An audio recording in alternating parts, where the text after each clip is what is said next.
नंदन one के जंगल में कालू कौवा और कौवी का बेटा जग्गू था और अभी उनके अंडे में एक बच्चा निकलने ही वाला था। पर कौवे को सिर्फ बेटा ही चाहिए था। गोरी, अंडा हिल रहा है, अंडा हिल रहा है। आज हमारा दूसरा बेटा अंडे से बाहर निकलने वाला है। पिताजी, पिताजी, आज मेरा भाई आएगा। मैं बहुत खुश हूँ। कालू जी, अपने बड़े भाई के बाद अंडे से मैं निकली थी और मुझे लग रहा है कि मेरे अंडे से भी भाई के बाद बहन ही निकलेगी। चुप चुप कर जा। जैसी तू काली, वैसी ही तेरी जुबान भी काली। मनहूस बातें ना करो। मैं जा रहा हूँ। अगर मेरे पीछे से मेरा बेटा अंडे से बाहर निकल आए तो उसे बताना कि उसका पिता उसके लिए मिठाई लेने गया है। लो लो मिठू, आज तुम भी मिठाई खाओ। आज मैं बहुत खुश हूँ। कालू, ये मिठाई किस खुशी में है? मेरे अंडे से मेरा बेटा निकल आएगा आज। मेरा बेटा आने वाला है। अंडा अभी फूटा नहीं और कौवा चला मिठाई बांटने। हैरान हूँ इस कौवे पर मैं।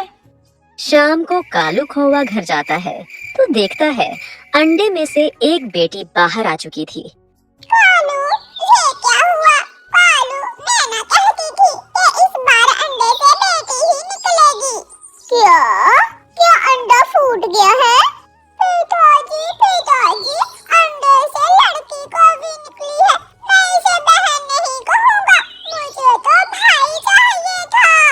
गोरी, ऐसा मैं सोच भी नहीं सकता कि मैं एक बेटी का पालन पोषण करूँगा। ये मुसीबत कहाँ से आ गई? बेचारी छोटी सी नन्ही सी कौवी कभी इधर देखती कभी उधर देखती, पर उसे कोई प्यार नहीं कर रहा था। अब रात हो गई थी, बच्चे सो गए थे। कालू कौवा कौवी से कहता है, गोरी, कल मैं इसे पहाड़ों पर ले जाऊंगा। नहीं कालू जी, मुझे पहले ही डर था। क्या करो, इस छोटी सी बच्ची को जान से ना मारना। अगर इसे अपने घर में नहीं रखना तो इसे इसके हाल पर छोड़ दो। इसे वीराने में छोड़ो। अगर मर गई तो इसकी किस्मत, और अगर जिंदा रही तो तुम्हारा क्या नुकसान करेगी बेचारी। शोर मत करो, आहिस्ता बोलो। अगर कोई पड़ोसी पक्षी पूछे तो कहना कि अंडा खराब हो गया था।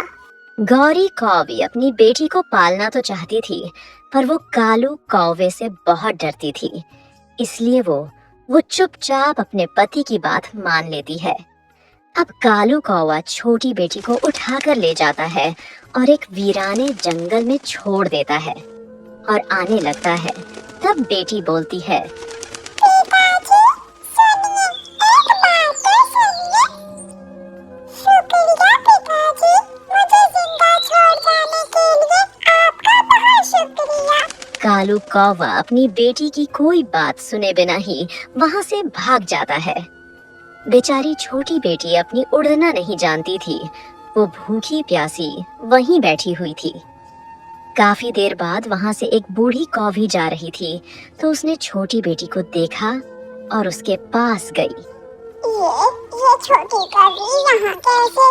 इसे तो कोई चील खा जाएगी। छोटी कौवी, तुम यहाँ कैसे? बेटी हो ना? मेरा पिता इसलिए मुझे यहाँ छोड़ गया है जाने के लिए।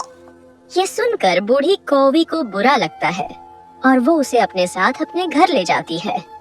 आज से तुम मेरी बेटी हो और तुम्हारा नाम है बहादुर बेटी। मैं पालन पोषण करूंगी तुम्हारा। मैं दाना दूंगी तुम्हें।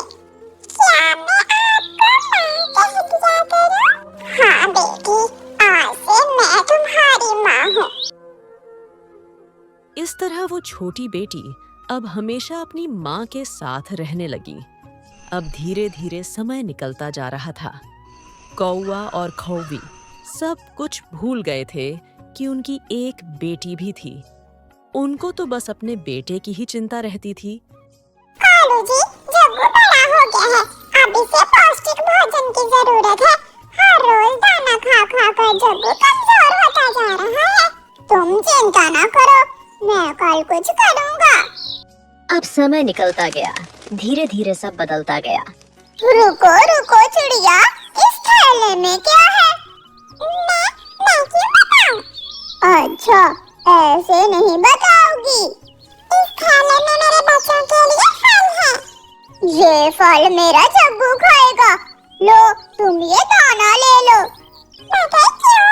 मैं ये फल बहुत दूर से लेकर आई हूँ। दाना भी नहीं मिलेगा। अभी भी समय है, मान जाओ मेरी बात, वरना। अब बेचारी मम्मा चिड़िया कौवे से डरते हुए वो फल उसे दे देती है।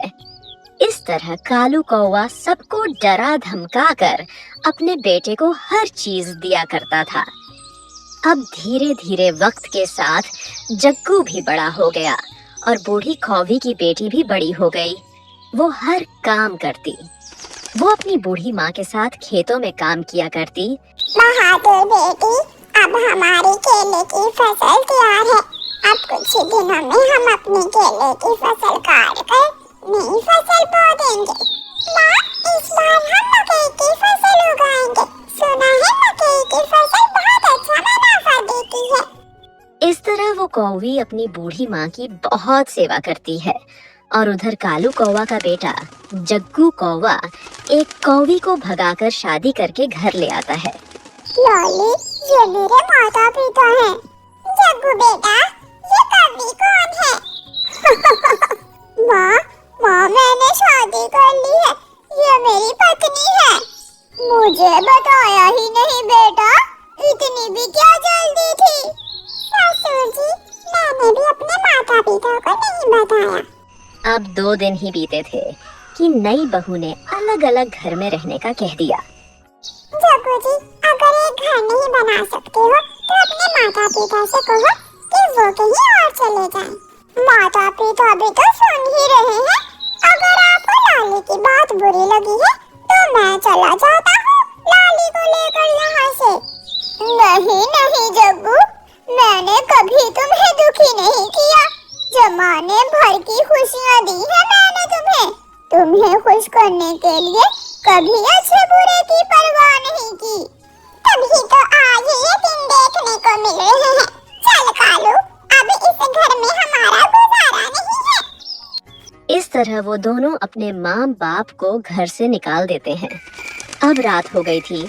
दोनों कौवे उड़ते हुए दूसरे जंगल में पहुंच जाते हैं और एक जगह बैठकर बातें करने लगते हैं। कालू, कुछ याद करो, एक हमारी बेटी भी थी जिसे तुम जंगल छोड़ आए थे। हाँ गौरी, अगर हमारी बेटी आज हमारे पास होती तो शायद वो हमें संभाल लेती। माँ, ये कौन रो रहा है? ये आवाज मुझे जानी जानी लगती है। जाओ बेटी, बाहर जाकर देखो, शायद कोई विदेशी पक्षी होगा।